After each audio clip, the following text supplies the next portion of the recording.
In the quiet corners of the world, where tranquility should reign supreme, darkness sometimes slips through the cracks of ordinary life.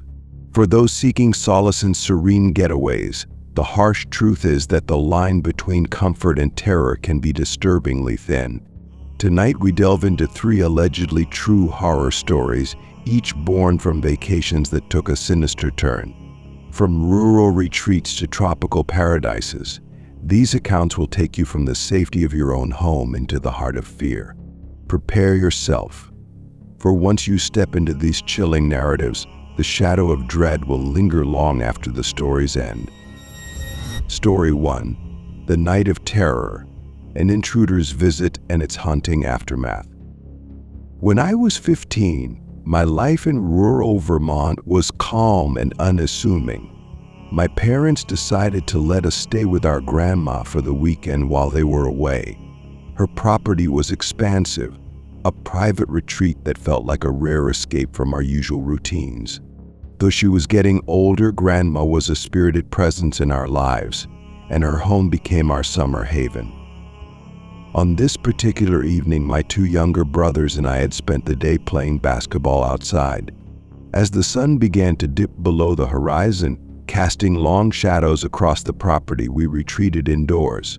Dinner was a simple affair, but it was pleasant, and we were all in good spirits. After we finished eating, Grandma called me downstairs, her voice edged with concern. She pointed out that the door to the Morton building, which was a large outbuilding we rarely used, was open. This struck me as strange because we hadn't even gone near it. I glanced out through the dining room window, and my heart sank.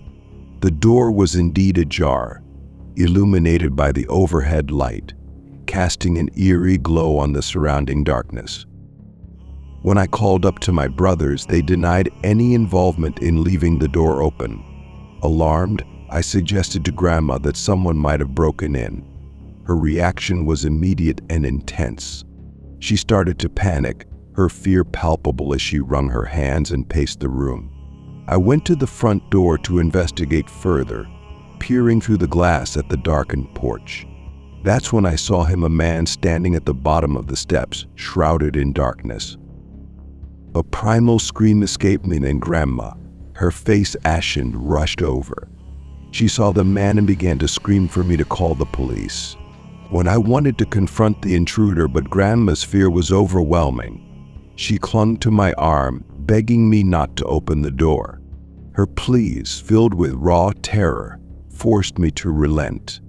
Instead, I called the police, my mind racing as I watched the man from the safety of the dining room. The man's figure was a haunting silhouette against the night, moving with a deliberate pace. He eventually turned and disappeared around the side of the house, slipping into the dense darkness of the trees. We tried to track his movements through every window, but he seemed to vanish as though swallowed by the night. When the police arrived, they conducted a thorough search but found no trace of him or any sign of forced entry into the Morton building. They could only advise us to call them if we saw him again. The night grew more unsettling. Grandma, now in a state of near hysteria, insisted that we stay upstairs while she kept watch downstairs. So we attempted to distract ourselves by playing on the GameCube we had brought, but the fear and tension hung heavy in the air. Around 10 p.m., the calm was shattered by an agonizing scream from downstairs.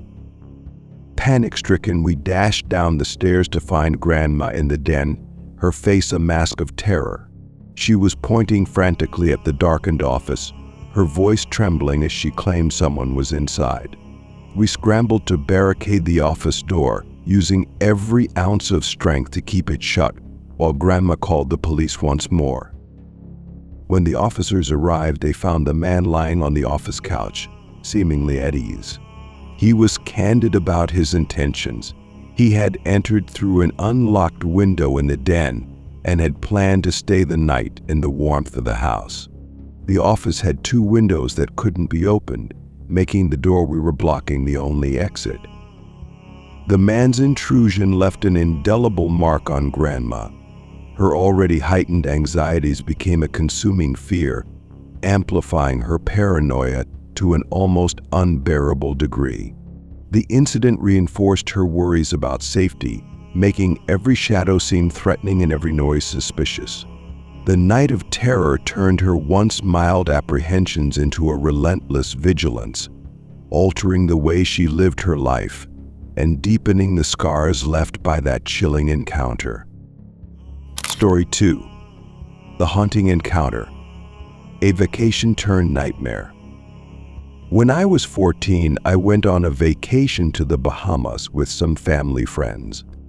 One day, my friend and I decided to get henna tattoos at the hotel. There was a man lingering nearby, but we didn't pay him much attention at first after all. It wasn't unusual for people to stop and watch as henna artists work. Once my tattoo was finished, I told my friend and her mom that I was going to head back to the room to get ready for dinner. There were two ways to get to the other side of the hotel. One was to walk through a series of small shops inside, and the other was to go outside along the pool area. I chose to go through the inside route. As I approached the elevator, I saw the same man from earlier standing by it. We entered the elevator together, and he gestured for me to press the button for my floor first. I did, but he didn't press any other button.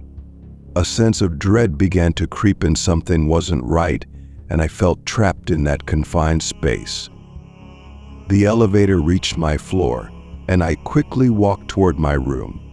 In this hotel, most rooms faced the ocean, and to my right, the hallway was lined with large windows. I was staying in the very last room on that floor. As I walked, I noticed that the man was following me, maintaining a distance of about 10 feet. My heart pounded as I approached my door. Just 2 doors from my room, the man suddenly sprinted up and grabbed me. Panic surged through me, and I kicked and screamed with all my strength. He let go and fell to the floor, allowing me to sprint to my room. I fumbled with the lock, finally securing the door behind me. Breathless and terrified, I called security and gave them a description of the man. They found him quickly and discovered that he had been following multiple younger women in the hotel. The realization that he had targeted others like me made my skin crawl. The incident left me shaken, but I was grateful for the swift response from security. A few weeks ago, I went on another trip with my wife, Allison, to a mountain resort a few hours from our home. Out of respect for the family-run resort, I won't mention its name. It was intended to be a relaxing couples weekend, with the resort catering primarily to adults rather than families. The place had an old-fashioned country feel, with everything built from wood. Our room was spacious and charming, but the haunting memories from the Bahamas incident lingered in my mind, reminding me how quickly a sense of safety can be shattered. Story 3. The Hidden Terror. A vacation turned into a nightmare. Our recent getaway to a mountain resort with my wife Allison was supposed to be a serene and romantic escape. The resort, with its old-fashioned country charm and wooden structures, promised a quaint retreat from our everyday life. The management had combined 2 rooms into one for us by leaving the door that usually separated them wide open. The first night, however, turned into a nightmare that would haunt us for weeks. The evening started with what was meant to be a casual singles mingle event in the basement club, despite the weekend being advertised as a couples retreat. We played shuffleboard late into the night, mingled with other couples, and sipped drinks at the bar while an amateur guitarist strummed on stage. The atmosphere was supposed to be light and enjoyable, but little did we know that the night would take a dark turn. When we returned to our room around 12:30 a.m., we were hit by a foul odor that hadn't been present earlier. The smell was nauseating, like a combination of skunk and decay. Allison, with a hint of humor, teased me about possibly smoking pot, but I assured her that I hadn't touched anything like that since my college days. Concerned about the smell, Allison went to the front desk to request a room change. Given that most of the rooms were already booked, our request was denied, but they sent someone to check out the situation. The staff member agreed that the smell was strange and seemed to be coming from the extra room we weren't using. He offered a partial discount on our bill for the inconvenience and used air freshener from the closet to mask the odor. He suggested keeping the door between the rooms closed, speculating that perhaps a skunk had gotten in. We followed his advice, hoping that this would resolve the issue, and went to bed. However, as soon as we turned out the lights, a disconcerting noise began to disturb the silence. A rhythmic thudding sound resonated from the adjacent room, breaking the stillness. We tried to ignore it, hoping it would stop, but the noise only grew louder and more relentless. It sounded like something or someone was moving around. Armed with a broom as a makeshift weapon, I ventured into the connected room to investigate, my heart pounding with anxiety. I checked every corner of the room, including the closet and under the bed, but found nothing. The noise had ceased, but as I was heading back to our main room, I caught a glimpse of something in the corner of the room through my peripheral vision. My blood ran cold as I saw a tall, dark figure standing motionless in the corner. I didn't fully turn my head, fearing what I might see, but the sight was enough to send me into a panic. I quickly locked the connecting door and called the front desk again, my voice trembling with fear. This time the resort owner arrived, visibly armed with a gun. The door to the hallway was open, which meant the figure I had seen must have been a person who had fled when I left the room. The owner confirmed our fears. There had been recent reports of individuals sneaking into rooms and stealing food from the cafeteria. The intrusion left us shaken and deeply unsettled. What was supposed to be a cozy, romantic retreat had devolved into a night of terror and suspicion.